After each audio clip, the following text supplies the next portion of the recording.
Hello friends, welcome to my YouTube channel. Friends, आज मैं आपके साथ क्रेज़ी वाइफ का नेक्स्ट पार्ट शेयर करूंगी। लेकिन अगर आपने पहले वाले पार्ट नहीं देखे तो पहले वो देख लें ताकि आपको स्टोरी की समझ आ सके। और अगर स्टोरी पसंद आए तो लाइक और कमेंट करके मुझे ज़रूर बताइएगा।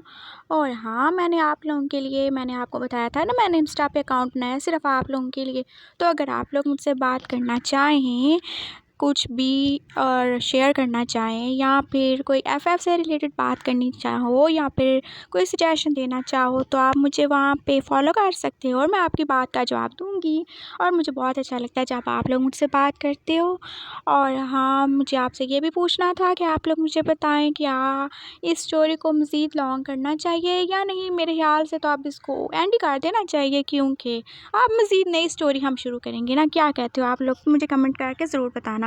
ठीक है, मैं आप लोगों के कमेंट का वेट करूँगी। तो चलिए चलते हैं हमारी स्टोरी की तरफ, जहाँ पे हमारा बोबो बच्चे को गोद में लेके बैठा हुआ है। और उसने बाओ और विशियान दोनों को ही रूम से बाहर निकाल दिया, लेकिन उसे तो पता ही नहीं है कि बच्चे को फीड कैसे करवाते हैं। और अब वो सोच रहा था, हाय अल्लाह, ये मैं कहाँ फंस गया, क्या करूँ, कैसे कैसे ट्रीटमेंट मुझे करवाने पड़ेंगे अपने। और वो जो ज़ियान था वो तो खुद से ही जैसे उसकी शर्ट को खींच रहा था। अरे कितना फॉरवर्ड बच्चा है, देखो तो खुद से ही साफ करने की कोशिश कर रहा है। उसे अब बहुत ज़्यादा इरिटेशन सी हो रही थी। क्या करूँ मैं, मुझे तो कुछ समझ नहीं आ रहा, क्या करूँ, किससे पूछूँ। और अगर उसके डैड को पता चल गया कि वो कैसे किसी के बच्चे को फीड करवा रहा है, ओह नो, वो तो कितना ज़्यादा नाराज़ होंगे, उसे बहुत ज़्यादा ही डर लग रहा था। और तभी किसी ने एकदम से जैसे उस रूम का दरवाज़ा खोला और वो हाथ में बहुत सारी चीज़ें लेके अंदर ही आ रहा था। अरे अरे अरे, कौन हो तुम, कैसे अंदर आए जा रहे हो? बोबो ने एकदम से कहा। और वो क्या कहता, उसकी आधी शर्ट तो जियान ने खोल ही दी थी। अरे मैं हूँ विशियान, डरो नहीं। और विशियान ने सारा सामान ला के बेड पे रखा था और वो उसके लिए बहुत सारी चीज़ें ले आया था। और विशियान ने सोचा था बेचारा बोबो अभी अभी बीमारी से उठा और कैसे उसने एकदम से बच्चे की जिम्मेदारी उसको दे दी। और उसको तो अभी खुद ज़्यादा वीकनेस होगी ना, और उसको तो खुद खाने पीने की ज़रूरत है। अगर वो खुद से खाए पिएगा नहीं तो फिर वो ज़ियान को फीड कैसे करवाएगा, उसकी हेल्थ तो पहले है ना। और इसलिए वो उसके लिए बहुत सारी चीज़ें और बहुत सारे जूसेस लेकर आया था। और आप बोबो उसकी तरफ गुस्से से देख रहा था। ये क्या बदतमीज़ी है, कोई शर्म हया है कि नहीं है आप में? कैसे आप बिना नौकी अंदर आ गए? देख नहीं रहे मैं बच्चों को फीड करवाने की कोशिश कर रहा हूँ। और अब उसने देखा कि विशियान उसकी तरफ हैरान नज़रों से देख रहा था। करवाने की कोशिश कर रहे हो? क्या मतलब, तुमने अभी तक उसको फ़ीड नहीं करवाया? देखो मेरा बच्चा कैसे रोए जा रहा है। ओह! तुम कितने ज़्यादा हार्टलेस हो, तुम्हें तो बिल्कुल भी एहसास ही नहीं है, उसने एकदम से उसके करीब आके कहा। और अब बोबो से क्या बताता कि उसे इतना ज़्यादा अजीब लग रहा है। तुम्हें बच्चे को फ़ीड करवाना भी नहीं आता, कितने ज़्यादा केयरलेस हो। हाँ, तो मैं कौन-सा बचपन से यही काम करते आ रहा हूँ कि मैं बच्चों को दूध पिलाता फिर रहा हूँ। उसने भी एकदम गुस्से से कहा। ओह! अच्छा, अच्छा, कोई बात नहीं, नाराज़ नहीं हूँ, मैं हूँ ना, मैं तुम्हारी हेल्प करता हूँ। और फिर उसने उसकी शर्ट के बटन एकदम से खोले और फिर ज़ियान का मुँह उसकी ब्रेस्ट के साथ लगा दिया। और बोबो तो जैसे अब शॉक नज़रों से और मुँह खोल के उसकी तरफ देख रहा था। व्हाट द हेल, ये तुमने क्या किया? तुम्हें शर्म है कि नहीं है? तुम कैसे मेरे साथ ऐसा कर सकते हो? Oh no! तुम कितने ज़्यादा बुरे हो, तुम्हारा बेटा कितना ज़्यादा ही बुरा है। ए खबरदार, मेरे बेटे को बुरा कहने की कोशिश ना करूँ। क्यों ना कहूँ, तुम दोनों बाप बेटे एक जैसे फॉरवर्ड हो। एक तरफ तो उसने मेरी आधी शर्ट खोल दी और तुमने तो क्या किया, तुमने तो उसे बिल्कुल निकाल ही दिया। Oh no! मैं क्या करूँ, मैं किधर जाऊँ, मैं कैसे लोगों में फँस गया हूँ। ओह गॉड! क्या यही ट्रीटमेंट रह गया था मेरे लिए? क्यों दी मुझे ऐसी बीमारी? और अब वो एकदम से रोना शुरू हो गया था। और विशियान अब एक तरफ हँस रहा था, दूसरी तरफ उसको तरस भी आ रहा था उसके ऊपर। अरे अरे लैंज़ैन, प्लीज़ चुप हो जा। आई एम सॉरी, देखो मैं तो तुम्हारी हेल्प कर रहा था ना, मुझे बस देखा नहीं क्या कि मेरा बच्चा ऐसे रो रहा है। प्लीज़ मुझे माफ़ कर दो, मैं आइंदा से ऐसे नहीं करूँगा। देखो तुम चुप हो जाओ, देखो मैं तुम्हारे लिए कितना कुछ लाया हूँ। देखो चॉकलेट्स, और देखो मैंगो वाली आइसक्रीम। अब वो एकदम से एक्साइटेड हो गया था। और बोबो भी बहुत ज़्यादा खुश था। चलो इसी बहाने थोड़ा खाने पीने को तो मिल रहा है, वरना उसके डैड और बाव तो जब से गए हुए हैं वापस ही नहीं आ रहे। उन्हें तो बिल्कुल ख्याल नहीं है। इससे अच्छा तो ये आदमी है, चलो जैसा भी है, शेमलेस है, लेकिन कितना ख्याल कर रहा है उसका। वो डैड से बात नहीं करेगा, वो कैसे उसको ऐसे छोड़ के चले गए। और उसके डैड और बाव तो जानबूझ के ही उससे दूर थे, क्योंकि वो चाहते थे कि वो ज़्यादा से ज़्यादा टाइम अपनी फैमिली के साथ स्पेंड करे, ताकि उसके दिल में उनके लिए कुछ फीलिंग्स पैदा हो सकें। और अब उन दोनों की फैमिली ने डिसाइड कर लिया था कि वो बोबो को कुछ नहीं बताएंगे, लेकिन वो ज़्यादा से ज़्यादा टाइम देंगे, ताकि वो तीनों एक दूसरे के साथ रह सकें, उनमें बॉन्ड बन सके और उनका रिश्ता एकदम से फिर से वैसे मजबूत हो सके जैसे पहले था। और अब विशियान ने उसको अच्छे तरीके से खिला पिला दिया और ज़ियान भी अब पूरी तरह से दूध पी के जैसे सो ही चुका था। और अब बोबो ने देखा कि ज़ियान सो चुका है। उसने उसको उठाया और वो उसे देख रहा था। वो सोते हुए कितना ज़्यादा मासूम और कितना ज़्यादा क्यूट लग रहा। उसने उसको देखा और प्यार से जैसे उसके फेस पे टच किया। ये कितना ज़्यादा सॉफ्ट है ना। हाँ, बहुत ज़्यादा। और ये कितना ज़्यादा क्यूट भी है। वो उसको देख के कह रहा था, हाँ, बहुत ज़्यादा क्यूट है। और देखें, इसकी आँखें, ये बंद आँखें भी आप जैसी लग रही हैं। वो जैसे देख रहा था। हाँ, तुमने कैसे नोटिस किया? तुम तो अभी-अभी मिले हो ना? पता नहीं, लेकिन मुझे लगा कि इसकी आँखें आप जैसी हैं। वो बोल रहा था, हाँ, मेरे जैसी हैं। तुमने सही कहा, सही कहा। और आप देख रहा था। और देखिए, इसके छोटे-छोटे से गाल कितने ज़्यादा फ्लफ़ी हैं ना। हाँ, बिल्कुल तुम्हारी तरह। और अब विशियान ने एकदम से उसके फेस पे टच किया। मेरी तरह क्यों होंगे? और उसने ये महसूस ही नहीं किया कि विशियान उसको टच कर रहा है। मेरा मतलब है, वैसे ही मैं कह रहा था कि तुम्हारी तरह देखो, तुम्हारे गाल भी तो कितने क्यूट है ना। तुम भी एकदम से ऐसे चपी चीक्स वाले हो, कितने क्यूट हो तुम। उसने कहा, हाँ, थैंक यू, थैंक यू। मैं तो हूँ ही ऐसा, मैं तो बचपन से ही ऐसा हूँ। मैं ना बहुत ज़्यादा मोटा होता था, फिर मैंने एक्सरसाइज की और अब देखिए मैं कितना ज़्यादा फिट हो गया हूँ।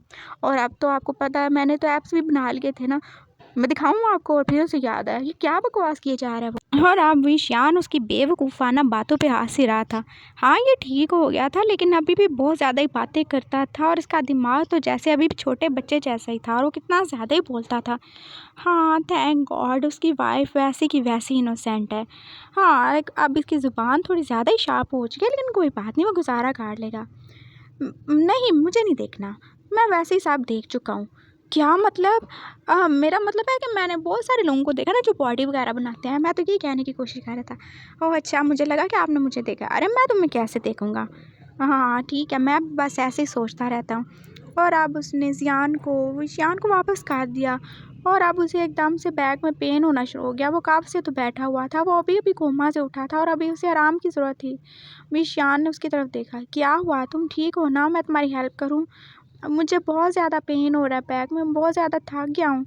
इट्स ओके, तुम परेशान नहीं हो, मैं हूँ ना, मैं तुम्हारी हेल्प करने के लिए यहाँ पे ही हूँ। प्लीज़ मुझे बेड तक छोड़ दें। और अब उसने कहा और विशियान ने उसको पकड़ लिया। एक हाथ से उसने ज़ियान को उठा रखा था और दूसरे हाथ में उसने बोबो को पकड़ के अब उसे बेड के पास ले आया और अब उसने आराम से उसको बिठा दिया था। मुझे बहुत ज़्यादा बैक में पेन हो रहा है, पता नहीं क्यों। और अब वो बेचारा तो नहीं जानता था ना कि उसको सर्जरी की वजह से, इंजेक्शन लगने की वजह से बैक में पेन हो रहा है। विशियान ने पहले उसको बेड पे बिठाया और अब वो उसकी बैक साइड पे आके खुद भी बेड पे बैठ चुका था। उसने कहा, बच्चे को पकड़ो। हाँ, लेकिन अब क्यों? अरे मैंने कहा पकड़ो ना। और उसने ज़ियान को फिर से उसकी गोद में दिया और अब उसने पीछे से बोबो को बिल्कुल अपने करीब गा लिया और उसकी बैग को अपने साथ ही लगा लिया। देखो, तुम ऐसे करो, तुम मेरे साथ टेक लगा लो, मैं तुम्हें मसाज दूंगा, तुम ठीक हो जाएगी। क्या मतलब? आप मुझे मसाज क्यों दोगे? अरे देखो, तुमने कितना ज़्यादा अच्छा काम किया है। तुम मेरे बेबी को फीड करवा रहे हो और तुम्हारी वजह से मेरा बेबी देखो आप आराम से सो रहा है। तो मैं क्या तुम्हारे लिए इतना नहीं कर सकता?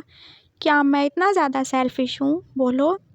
और अब बोबो ने कुछ भी नहीं कहा, वो बस उसे चुप करके देख रहा था। चलो, अब ज़्यादा देखो नहीं मुझे, क्या नज़र लगाओगे? चलो, उधर मुँह करो, उसने कहा। और फिर से वो अब बोबो को अपने साथ लगा चुका था और वो बहुत आराम से उसकी बैक को अब मसाज दे रहा था और बोबो को सच में अच्छा फ़ील हो रहा था। उसने आंखें बंद कर लीं, उसने कहा, थैंक यू सो मच, आप सच में अच्छे हैं। मैं बहुत अच्छा हूँ और तुम भी बहुत अच्छे हो।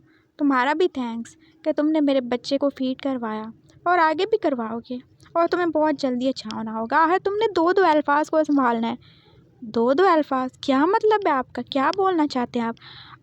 मैंने कहा कि तुम हर अल्फ़ा को सँभालना। मेरा बच्चा अल्फ़ा है ना, तो वो कुछ ज़्यादा ही उसको भूख लगती है और वो ज़्यादा ही फिर दूध पिएगा, इसलिए तुम्हें ज़्यादा स्ट्रॉन्ग होना पड़ेगा ना, ताकि तुम उसे फ़ीड करवा सको। लेकिन आपने 2-2 कहा। मैंने 2 कब कहा? मुझे नहीं पता। और अब बोबो फिर से चुप करके अपनी बैग को उसके सहारे टिका के जैसे अब सो ही रहा था, उसने आंखें बंद कर ली। और विशान तो बहुत ज़्यादा ही खुश था। फाइनली उसका बोबो, उसका प्यारा बोबो उसके पास है, उसके साथ है। हाँ, वो एक हस्बैंड के तौर पर उससे प्यार नहीं कर सकता, लेकिन फिर वो उसका पास तो है ना, उसके लिए यही तो काफ़ी है।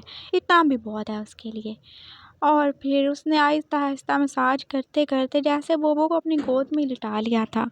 और अब वो देख रहा था, बोबो तो बिल्कुल सो ही चुका था। और अब वो प्यार से बोबो के फेस को देख रहा था।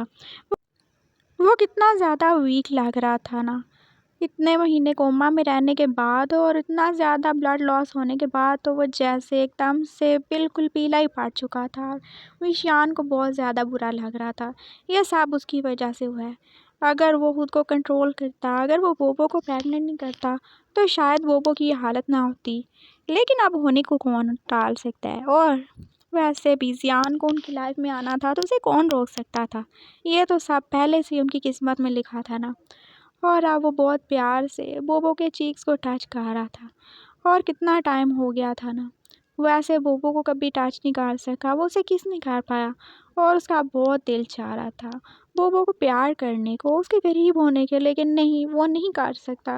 अगर बोबो उठ गया तो वो क्या सोचेगा कि वो कैसा इंसान है जो उसके सोए हुए होने का फ़ायदा उठा रहा है। नहीं नहीं, बिल्कुल नहीं। उसने बोबो को सीधा किया और अब बेड पे लिटा दिया और अब वो उसके साथ ही लेट चुका था। क्योंकि ये हॉस्पिटल का प्राइवेट रूम था, इसलिए कोई भी अब बार बार आके उनको डिस्टर्ब नहीं करने वाला था। इसलिए वो उसके साथ ही लेट चुका था। उसके मॉम डैड भाव और बोबो के डैड तो अब घर ही जा चुके थे, क्योंकि उसने बोला था कि आप लोग घर जाएं, मैं लैंसैन को लेके आ जाऊंगा। वो अब उसके साथ लेटा हुआ था और फिर बोबो ने एकदम से करवट ली और वो उसको अब हग कर चुका था। और विशियान को वो पहले वाला बोबो याद आ गया जो उसके ऊपर टांगे रख के सोया करता था। और फिर उसे वो बात याद आई, ओह नो, अगर इसने फिर से वही किया तो। उसने एकदम से अपनी टांगों को क्लोज कर लिया। ओह नो, प्लीज़ प्लीज़ आप ऐसा बिल्कुल नहीं करना, प्लीज़। और फिर वही हुआ जिसका डर था, बोबो ने एकदम से टांग मारी और वो टांग इतनी शिद्दत से मारी थी कि अब बेचारा विशान तो एकदम से बेड से नीचे गिर गया था। ओह नो, ये उसका छोटा सा शेर तो एकदम से जैसे जंगली हो चुका था। और अब वो फिर से उठा, उसने देखा कि बोबो आराम से एकदम से टांगें फैलाए और बाजू फैलाए तो पूरे बेड पे आराम से सो रहा था। ओह नो, ये क्या होगा ऐसे, मेरा और बच्चा और मैं कहाँ जाएंगे, वही साथ हो। उसने उसको फिर से धक्का दिया और अब वो फिर से उसके साथ लेट गया था। लेकिन बोबो भी कहाँ से चैन से सोने वाला था। उसने फिर से वही किया और अब दोबारा से उसने उसको धक्का दे के नीचे गिरा दिया था। और अब विशियान का सर तो जैसे घूम ही गया था। ये बोबो, ये बाज नहीं आने वाला, मैं देखता हूँ तुम कैसे मुझे अपने साथ सोने नहीं दोगे। अब वो एकदम से फिर से अपना इरादा पक्का करके उसके साथ बेड पे आ गया था और अब की बार वो खुद नीचे लेट गया और उसने बोबो को पकड़ के अपने सीने के ऊपर ही लिटा लिया था। अब देखते हो तुम कैसा मुझे टारगेट मार के नीचे गिराते हो। और अब उसने बहुत ही मजबूती के साथ बोबो को अपने साथ लगा लिया था और उसको हाँ कर लिया था। और बोबो भी अब किसी छोटे बच्चे की तरह उसको बैक हाँ करके उसके ऊपर ही सो चुका था। और अब उसने इतनी ज़्यादा मजबूती से बोबो को पकड़ा हुआ था कि अब वो उसे टांग मार के नीचे गिरा ही नहीं सकता था। चलो अच्छा है, पहले बच्चे को सुलाता था, आज बच्चे की माँ को सुला लूँगा अपने ऊपर। और वो साथ में सोच रहा था और स्माइल भी कर रहा था। और उसने बोबो के फोरहेड पे किस किया। मेरा प्यारा बोबो, मेरा क्यूट बोबो। वो उसके साथ ही अब सो चुका था। और अब शाम के 5 बजे जब वो उठा तो उसने देखा कि बोबो तो अभी तक उसके ऊपर ही सो रहा है और ज़ियान भी कैसे मज़े से सो रहा है। ओह, ये दोनों माँ बेटा भी ना कितना ज़्यादा ही सोते हैं। हाय, मैं तो थक ही गया, बोबो तुम तो बहुत ज़्यादा भारी हो गए हो। उसने उसको साइड पे किया और अब उठा और अब बोबो भी आंखें मलता हुआ उठ पे, क्या हुआ, चलो अब हमें घर जाना है। घर? हाँ, तो घर नहीं जाओगे क्या, तुमने सारी ज़िंदगी हॉस्पिटल में रहना है। डैड कहाँ पे हैं और बाऊ किधर है, और आपके साथ मैं घर क्यों जाऊँगा। अरे वो तुम्हारे डैड, आई मीन अंकल और बाऊ, तो वो तो घर चले गए हैं ना मेरे मम्मी पापा के साथ। और मेरा घर और तुम्हारा घर साथ में है, तो उन्होंने कहा कि मैं तुम्हें लेके आ जाऊँ। और मैंने उनको बता दिया है कि तुम ज़ियान को फीड करवाते हो, इसलिए उन्हें कोई मसला नहीं है। चलो अब घर चलते हैं। अच्छा, चलें, सही है। और अब वो उसके साथ जाने के लिए रेडी हो चुका था और ज़ियान को भी उसने उठा लिया था। Thank you. और अब विशान ने उसका सारा सामान समेटा और हाँ, वो जो चीज़ें लेके आया था वो भी तो समेट ली। और फिर वो दोनों कार में बैठ के जा चुके थे लैन को उसने साथ वाली सीट पे बिठा लिया था, वो ड्राइव कर रहा था और ज़ियान को भी उसने उसको पकड़ा दिया था, क्योंकि अब वो छोटे बच्चे को पीछे तो नहीं रख सकते थे ना। और ज़ियान भी अब उठ चुका था, वो स्माइल करके अपनी माँ की तरफ देख रहा था और बोबो भी उसकी तरफ देख के स्माइल कर रहा था। और भी ज़ियान बार बार थोड़े थोड़े टाइम के बाद उन दोनों को देख रहा था। वो कितने अच्छे लग रहे थे ना, जैसे वो एक सच में हैप्पी फैमिली, और वो हैप्पी फैमिली थे भी। हाँ, इस हैप्पी फैमिली में को याद नहीं है, कोई मसला नहीं है, लेकिन वो हैप्पी फैमिली है और वो अपनी फैमिली को ऐसे ही हैप्पी रखेगा। और अब वो घर पहुंच चुके थे और उसने बोबो को उसके घर उतार दिया। तो आप अंदर नहीं आएंगे क्या? अरे नहीं, मैं आऊँगा, मैं क्यों नहीं आऊँगा। मैं एक्चुअली ज़रा घर जाके ना फ्रेश होके आता हूँ, तब तक तुम ज़ियान को अपने साथ ही ले जाओ। मैं इसको साथ लेके कहाँ जाऊँ? अरे तो बाद में जब इसको भूख लगेगी तो फिर मैं क्या बार बार तुम्हारे घर से लेके आता रहूँगा? तुम इसे साथ ले जाओ, उसने कहा। और फिर बोबो को चुपचाप जाने पड़ा और उसे अपना इलाज भी तो करवाना है ना। ठीक है, लेकिन आप इसको शाम को ले जाइएगा, मैं इसको कैसे रखूँगा? हाँ ठीक है, मैं शाम को ले जाऊँगा, तुम परेशान ना हो। और अब फिर वो उसे घर छोड़ के जा चुका था। उसने रूम में आके अपनी सारी चीज़ें समेटी और हाँ, वो अपनी शादी की सारी पिक्स, जो भी बोबो का सामान था, उन सब को छुपा रहा था, क्योंकि अगर अब बोबो यहाँ पे आया और उसने सब देखा तो वो क्या सोचेगा और पता नहीं उसके दिमाग पर इसका क्या असर पड़े। वो नहीं चाहता था कि बोबो कुछ भी देख के परेशान हो। उसने सारी चीज़ों को छुपा दिया था, अपनी वेडिंग रिंग तक। और हाँ, एक ही चीज़ थी जो अब सामने थी, वो बोबो के डैड का दिया हुआ नेकलेस, जो अब कि अभी तक ज़ियान के गले में था। ओह नो, अगर उसने वो देख लिया तो। और अब उसे बहुत ज़्यादा फ़िक्र हो रही थी और उसने जल्दी जल्दी अब बोबो के घर जाने का फ़ैसला किया। और दूसरी साइड पे बोबो तो ज़ियान के साथ बहुत ज़्यादा ही हैप्पी था। और उसके डैड भी उसके साथ बैठे हुए थे। डैड देखे ये कितना ज़्यादा क्यूट है, हाँ हाँ बहुत ज़्यादा ही क्यूट है, और तुम तो कब से इसके साथ खेले ही जा रहे हो। अभी इसका बाप इसे आके ले जाएगा तो फिर तुम क्या करोगे? और फिर बोबो एकदम से सैड हो गया। नहीं, मैं इसको अपने पास ही रख लूँगा। लेकिन मैं इसको अपने पास कैसे रखूँगा? इसका डैड तो इसको ले जाएगा ना। अरे मैं उससे बात करूँगा कि हमारे बोबो को उसका बच्चा बहुत ज़्यादा पसंद है, तो उसके साथ ही उसको रहने दें। लेकिन मैं इसको कैसे रात को रखूँगा? आपको पता है ना, मैं तो अकेले सोता हूँ और मैं तो बच्चे सँभालना जानता भी नहीं हूँ। अरे काका, मैं हूँ ना, हम दोनों मिल के इसके साथ खेलेंगे और आप परेशान ना हों, हम इसको सँभाल लेंगे। बाव ने कहा, अच्छा सच में? चलो अच्छा है। चलो आप इसके पापा को आने दो ना, फिर मैं उनसे बात करता हूँ। उसके डैड ने कहा, हाँ डैड प्लीज़। और जब ईशान वहाँ पे आया, उसने देखा कि वो सब कितने ज़्यादा हैप्पी माहौल में बैठे हुए थे। और उसके ससुर ने उसको कहा, अरे बेटा आ गए तुम, आओ आओ, चाय पियोगे? हाँ अंकल, मैं बहुत ज़्यादा थक गया हूँ, प्लीज़ चाय के साथ कुछ मंगवा लीजिए।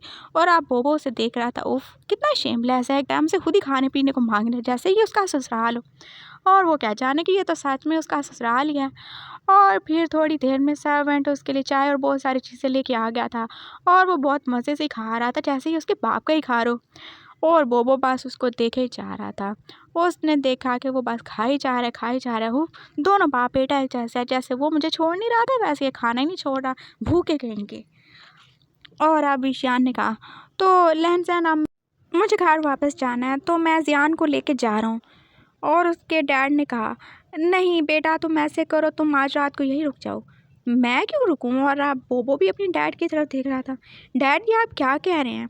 हाँ एक्चुअली वो जो मेरा बेटा है ना, वो तुम्हारे बेटे से कुछ ज़्यादा ही अटैच हो गया, वो उसको अपने साथ रखना चाहता है। नहीं नहीं अंकल, मैं अपने बच्चों को ऐसे किसी के घर नहीं छोड़ सकता। अरे कितना ज़्यादा शेमलेस है, अब कह रहा है किसी का घर, और जब खा रहा था तब तो जैसे अपना घर था इसका। बोबो उसकी तरफ देख के अब इरिटेट होके गुस्से से सोचे जा रहा था। प्लीज़ बेटा तुम रुक जाओ ना, देखो ना मेरा छोटा सा बच्चा कितना ज़्यादा उससे अटैच हो चुका है, रुक जाओ ना। लेकिन डैड वो क्यों रुकेगा? मुझे तो ज़ियान को अपने पास रखा है, उसके बाप को तो नहीं।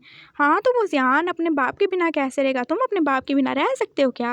उसने समझाया। और वो बेवकूफ़ अब अपने बाप की बात पे यकीन कर चुका था।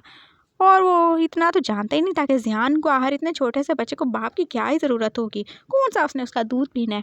वो तो अपने बाप के साथ रह रहा था क्योंकि उसका बाप बड़ा था, लेकिन ज़ियान का बाप तो उसे क्या ही फ़ायदा देगा। और वो तो बेचारा ये सब सोच नहीं सका था, क्योंकि वो सब उसे इतने ज़्यादा मैनिपुलेट कर रहे थे अपने फ़ायदे के लिए, क्योंकि वो सब तो यही चाहते थे ना कि विशियान और बोबो साथ में रहें। और उसने कहा ठीक है ये यहाँ पे रह सकते हैं, लेकिन मैं ज़ियान को अपने साथ ही रखूँगा, ठीक है? हाँ हाँ ठीक है, लेकिन मैं फिर कहाँ सोऊंगा अंकल, मुझे तो अपने अलावा किसी घर में नींद भी नहीं आती। अरे तुम सोओगे क्यों? तुम ऐसे करना, तुम बोबो भाओ और ज़ियान एक ही कमरे में रहना, और तुम सारी रात खेलना। हो सही है अंकल, सही है सही है। और वो अब मान गया था और अब बोबो को तो बहुत ज़्यादा गुस्सा आ रहा था अपने इस बाप पे। वो कैसे एक आदमी को उसके साथ उसके कमरे में रुकने के लिए बोल रहा था। ये उसके बाबा भी एकदम से कितने ज़्यादा ही ब्रॉड माइंडेड हो चुके थे। पर अब क्या हो सकता था, और अब पता नहीं आगे क्या ही होगा बेचारे बोबो के साथ। खैर ये देखने के लिए तो हमें नेक्स्ट पार्ट में जाना पड़ेगा। तो तब तक आप लोग अपना ख्याल रखिएगा और मुझे दुआ में याद रखिएगा। स्टोरी पसंद आए तो लाइक कमेंट तो आपने करना है ना, आपको पता है ना। और मिलते हैं नेक्स्ट पार्ट में।